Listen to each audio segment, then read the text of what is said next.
Acknowledge and reinforce strengths. Starting with your strengths makes a lot of sense. Work with what you have first. It's a great way to start in an encouraging way.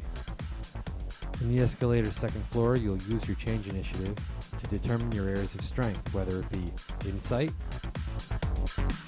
internal motivation, or external motivation. You'll work with your areas of strength to build from there. Let's consider the first area of strength, insight.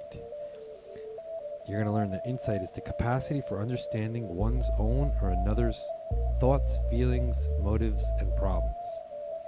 It's sight with the eyes of the mind. And there's a lot of ways we build insight. Certain events in our lives build insight and help us increase the awareness. They can be considered eye-openers. Sometimes it's consequences, things that help us to look at things a different way. You're going to learn about with insight how just because we believe something doesn't mean it's true. In working to gain insight, you're going to learn to question your beliefs and look more for evidence to find out what is true about yourself, about the world around you. Even if it's uncomfortable, it's better to learn about what's reality than to believe a lie. The key here is if insight is an area of strength for you and you're able to look inside yourself, then use that power of insight to build the other areas up, using your insight to build motivation.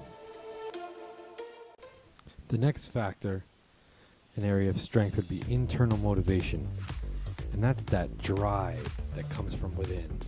So important. You know, our heart is what drives us. Those things inside our heart are desires. That's what keeps us internally motivated. And if you have strong internal motivation, what an area of strength that is you can use. It's important to also learn how when we make mistakes and we do things wrong, feelings of remorse.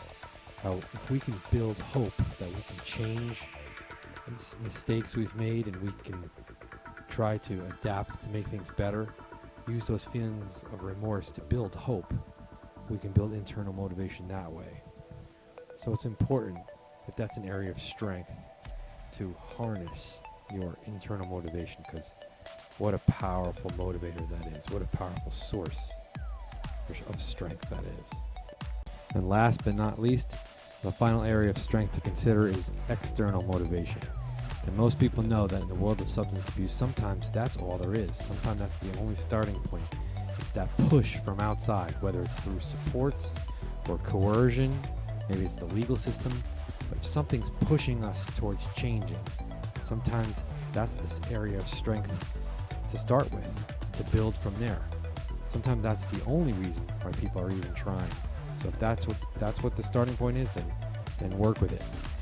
Use that external motivation to build internal motivation and insight.